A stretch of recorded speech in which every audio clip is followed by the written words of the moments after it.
আসসালামু আলাইকুম প্রিয় খামারি ভাই ও বোনেরা, সবাই কেমন আছেন? আজকে আপনাদের সাথে দুইটা ওষুধ নিয়ে আলোচনা করব। অনেক সময় দেখা যায় মুরগির 8-10 দিন বয়সে ঠান্ডা লেগে যায়, সর্দি লেগে যায়। অনেক সময় দেখা যায় অতিরিক্ত সর্দির কারণে উপর দিকে হা করে শ্বাস নিচ্ছে। অতিরিক্ত সর্দির কারণে অনেক সময় দম বন্ধ হয়ে মারাও যায়। কারো খামারে এমন সমস্যা হলে এই দুইটা ওষুধ খাওয়াতে পারেন।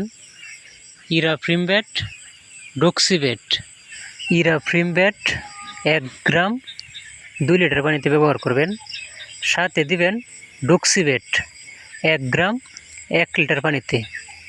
সকাল বিকাল 3 দিন খাওয়ালে ইনশাল্লাহ মুরগি সুস্থ হয়ে যাবে।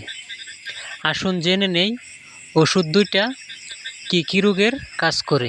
ইরাফ্রিমব্যাটের কাজ হচ্ছে salmonellosis, fowl cholera, infectious coryza, colibacillosis, necrotic enteritis, শ্বাসতন্ত্রের রোগ, সিআরডি, ব্রঙ্কোনিউমোনিয়া এবং কক্সিডিওসিস রোগের কাজ করে ইরাফ্রিমব্যাট। ডক্সিভেটের কাজ হচ্ছে মুরগির যত রকমের শ্বাস প্রশ্বাসজনিত রোগসমূহের নিয়ন্ত্রণে ব্যবহার করা হয়।